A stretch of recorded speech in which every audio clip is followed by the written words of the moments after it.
ये कहानी मेरठ के सदर बाजार इलाके से सामने आई एक ऐसी सच्चाई है जिसने पूरे समाज को झकझोर कर रख दिया है। जहां एक पिता अपनी ही बेटी की मौत के बाद करीब 4 महीने तक उसकी लाश के साथ उसी घर में रहता रहा। ये कोई फिल्मी कहानी नहीं बल्कि हकीकत है। एक ऐसी हकीकत जो इंसानी भावनाओं, मानसिक स्थिति और अकेलेपन के खतरनाक स्तर को दिखाती है। जानकारी के मुताबिक बेटी एक स्कूल टीचर थी और वो अपने पिता के साथ रहती थी। दोनों की जिंदगी एक दूसरे के इर्द गिर्द ही घूमती थी, लेकिन अचानक किसी कारणवश बेटी की मौत हो जाती है। आमतौर पर ऐसी स्थिति में परिवार वाले अंतिम संस्कार करते हैं, लेकिन यहाँ मामला पूरी तरह अलग था। पिता अपनी बेटी से इतना जुड़ा हुआ था कि वो उसे खोने की सच्चाई को स्वीकार ही नहीं कर पाया। उसने बेटी की लाश को घर में ही रख लिया और किसी को इस बारे में जानकारी नहीं दी। धीरे धीरे समय बीतता गया।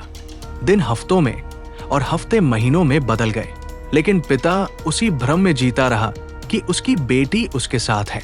इस दौरान लाश सड़ने लगी, घर में बदबू फैलने लगी, लेकिन पिता ने इस सच्चाई को छिपाने के लिए एक अजीब तरीका अपनाया।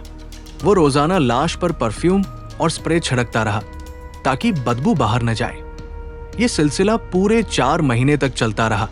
सोचिए उस घर का माहौल कैसा होगा, जहां एक तरफ सड़ती हुई लाश हो और दूसरी तरफ एक पिता अपने भ्रम में उसे जिंदा मानकर उसके साथ रह रहा हो। समय के साथ शरीर पूरी तरह से सड़ चुका था और वो लगभग कंकाल में बदल चुका था। केवल कुछ हिस्से ही बचे थे। ये दृश्य इतना भयावह था कि जब इसका खुलासा हुआ तो हर कोई सन्न रह गया। दरअसल घटना का पता तब चला जब कुछ रिश्तेदार उस घर पर पहुंचे। उन्हें घर के बाहर से ही तेज बदबू महसूस हुई। पहले तो उन्होंने सोचा कि शायद कोई जानवर मर गया होगा, लेकिन जब शक बढ़ा तो उन्होंने तुरंत पुलिस को सूचना दी। मौके पर पहुंची पुलिस ने जब घर का दरवाजा खोला तो अंदर का नजारा देखकर हर कोई दंग रह गया। एक कमरे में बेटी की लाश बेहद खराब हालत में पड़ी थी। पुलिस कर्मियों के लिए भी उस दृश्य को देखना आसान नहीं था। आसपास के लोग और रिश्तेदार भी ये सब देखकर सहम गए। ये मामला सिर्फ एक अजीब घटना नहीं बल्कि समाज के लिए एक बड़ा सवाल भी खड़ा करता है कि आखिर एक इंसान इस हद तक कैसे पहुंच सकता है। विशेषज्ञों के अनुसार ये घटना गंभीर मानसिक स्थिति की ओर इशारा करती है। जब कोई व्यक्ति किसी अपने को खो देता है और उस सदमे को सहन नहीं कर पाता तो वो वास्तविकता से दूर जाने लगता है। इसे मनोविज्ञान की भाषा में डिनायल यानी इनकार की स्थिति कहा जाता है। ऐसे में व्यक्ति सच्चाई को मानने से इनकार कर देता है और अपनी ही बनाई हुई दुनिया में जीने लगता है। इस मामले में भी पिता शायद इसी मानसिक स्थिति से गुजर रहा था। उसे लग रहा था कि अगर वो बेटी को अपने पास रखेगा तो वो उससे अलग नहीं होगी, लेकिन ये सोच धीरे धीरे एक खतरनाक रूप लेती गई और उसने समाज और कानून दोनों से दूरी बना ली। ये घटना हमें ये भी सिखाती है कि मानसिक स्वास्थ्य को नजरअंदाज करना कितना खतरनाक हो सकता है। सबसे पहली और जरूरी बात है जागरूकता। हमें अपने परिवार और आसपास के लोगों के व्यवहार पर ध्यान देना चाहिए।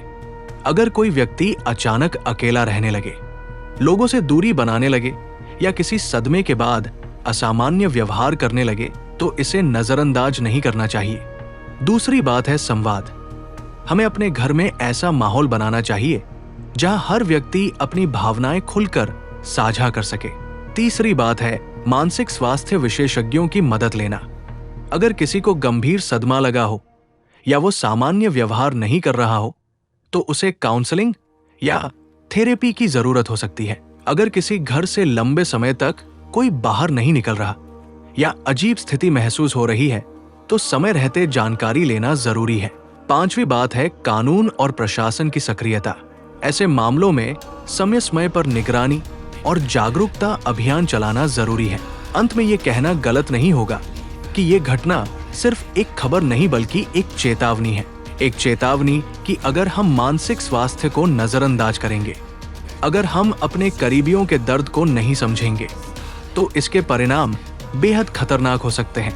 ये कहानी हमें डराती जरूर है, लेकिन साथ ही हमें एक जिम्मेदारी भी देती है कि हम अपने समाज को बेहतर बनाएं, लोगों को समझें, उनकी मदद करें और ऐसी घटनाओं को होने से पहले ही रोकने की कोशिश करें, क्योंकि हर जिंदगी की कीमत होती है और हर दर्द को समझा जाना चाहिए।